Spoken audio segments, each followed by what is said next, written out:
प्रिय दर्शकों, छठ पर्व कार्तिक शुक्ल पक्ष के षष्ठी को आमतौर पे हिंदुओं द्वारा मनाए जाने वाला एक पर्व है। छठ पूजा सूरज, प्रकृति, जलवायु और उनकी बहन छठी मैया को समर्पित है ताकि उन्हें पृथ्वी पे जीवन की देवताओं को बहाल करने के लिए धन्यवाद। छठी मैया, जिसे मिथिला में रनबे माई भी कहा जाता है, भोजपुरी में सविता माई और बंगाली में रनबे ठाकुर बुलाया जाता है।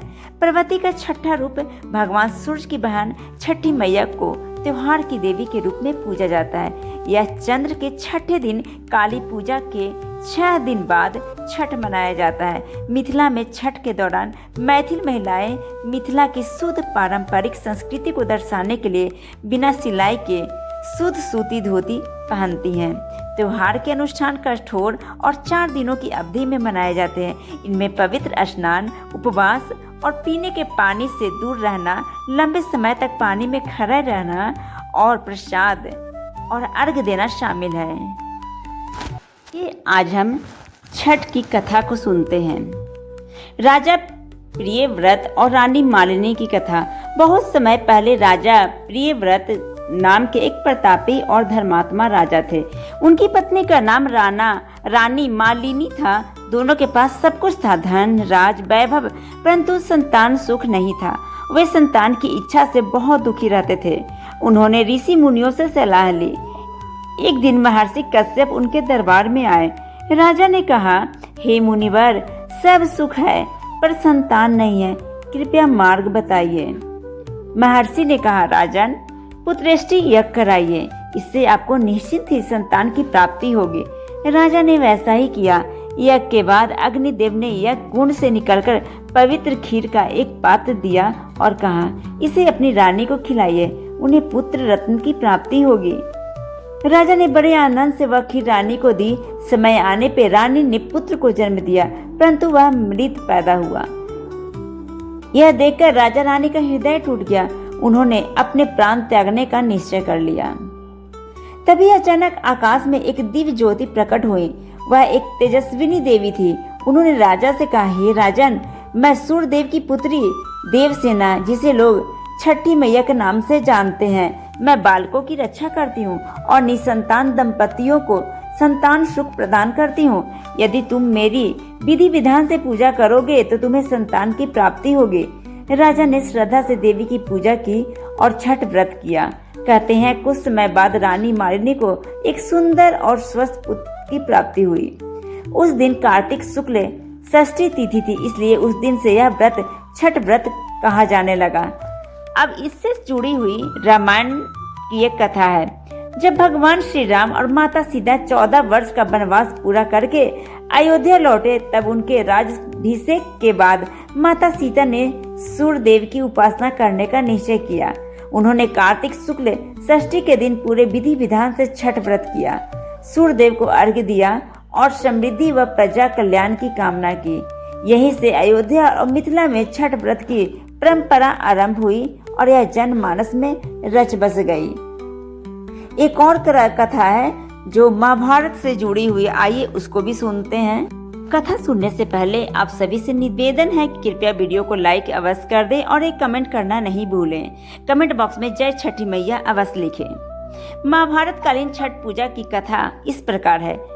महाभारत के काल में कुंती नाम की एक अत्यंत धर्मपरायणा और सुंदर कन्या थी।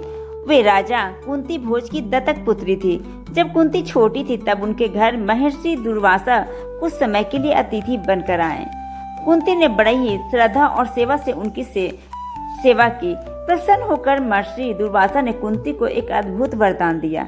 हे कन्ये, तुम्हें मैं एक ऐसा मंत्र देता हूँ जिससे तुम किसी भी देवता का आवाहन कर सकती हो और वह देवता तुम्हें पुत्र रत्न का वरदान देंगे। कुंती बाल मन से अत्यंत उत्साहित हो गई। उन्होंने सोचा, यह तो बड़ी ही अद्भुत बात है, क्यों न इसकी परीक्षा ली जाए। कुंती ने ध्यान पूर्वक उस मंत्र का जाप किया और सूर्यदेव का आवाहन किया। तुरंत ही आकाश में प्रकाश फैल गया, वातावरण तेजोमय हो गया और सूर्यदेव स्वयं उनके समक्ष प्रकट हुए।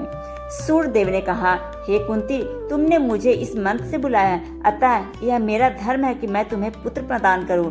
कुंती भयभीत हो उठी, हे प्रभु, मैं तो अविवाहित कन्या हूँ, मैं लोकलाज के भय से संतान कैसे स्वीकार करूं? परंतु देवता का वचन कभी असत्य नहीं होता। सूर्यदेव ने कहा, हे कन्ये, चिंता मत करो, मैं तुम्हें एक तेजस्वी पुत्र दूंगा जो मुझ जैसा प्रकाशवान और बलशाली होगा, परंतु तुम्हारी पवित्रता अक्षुण्ण बनी रहेगी। कुछ समय बाद कुंती को एक तेजस्वी बालक की प्राप्ति हुई। वह बालक जन्म से ही कवच कुंडल धारण किए हुए था, अर्थात जन्मजात कवच और कुंडल उसके शरीर पे थे। वह अद्भुत प्रकाश से चमक रहा था। यह देखकर कुंती अत्यंत भयभीत हो गई। वह सोचने लगी, मैं अविवाहित हूँ, यदि लोग इस बालक को देखेंगे तो मुझे कलंक लगेगा, समाज क्या कहेगा? इस भय से विवश होकर कुंती ने आंसुओं भरी आंखों से उस नवजात बालक को एक छोटे से संदूक में रखकर नदी में प्रवाहित कर दिया।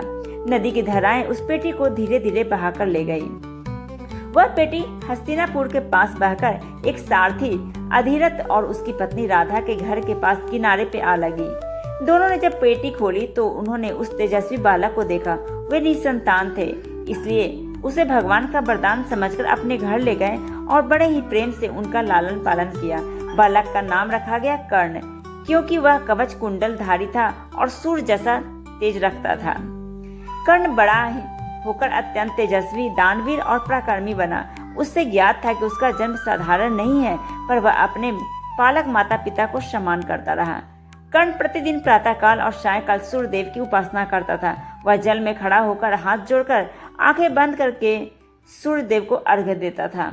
कहा जाता है कि उसकी तपस्या इतनी प्रबल थी कि सूर्य की किरणें उसके चारों ओर प्रभा मंडल बनाती थी। सूर्य उपासना के प्रभाव से कर्ण को अद्भुत शक्ति, ज्ञान और दानशीलता का वरदान मिला। वह इतना दानवीर था कि कोई भी याचक खाली हाथ नहीं लौटता था। उसकी ख्याति चारों दिशाओं में फैल गई, दानवीर कर्ण के रूप में। कर्ण की यह सूर्य उपासना ही आगे चलकर छठ पर्व के रूप में जन जन तक की आस्था बन गई।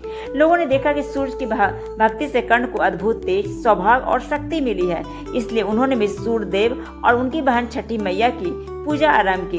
धीरे धीरे यह व्रत कार्तिक शुक्ल षष्ठी तिथि को प्रचलित हुआ और लोग डूबते तथा उगते सूर्य को अर्घ्य देकर अपने और अपने परिवार के सुख, स्वास्थ्य, संतान और समृद्धि की कामना करने लगे। महाभारत के युद्ध में कर्ण ने भीम, अर्जुन और अन्य योद्धाओं का डटकर सामना किया, परंतु अंत में जब उसका रथ का पहिया कीचड़ में धंस गया तब अर्जुन के बाण से वह वीर गति को प्राप्त हुआ। मृत्यु के बाद जब वह स्वर्ग पहुंचा तो उसे सुनहरे महलों में सूर्य देव के लोक में स्थान मिला। सूर्यदेव ने कहा, तुम मेरे सच्चे भक्त हो, तुमने जीवन भर दान, धर्म और सूर्य उपासना का पालन किया है, इसलिए मैं तुम्हें अपने लोक में स्थान देता हूँ। इस प्रकार कर्ण सूर्य लोक में सदैव प्रकाशमान रहते हैं। उनकी भक्ति और श्रद्धा से प्रेरित होकर ही छठ पूजा का यह व्रत आज भी लोगों के जीवन में प्रकाश फैलाता है।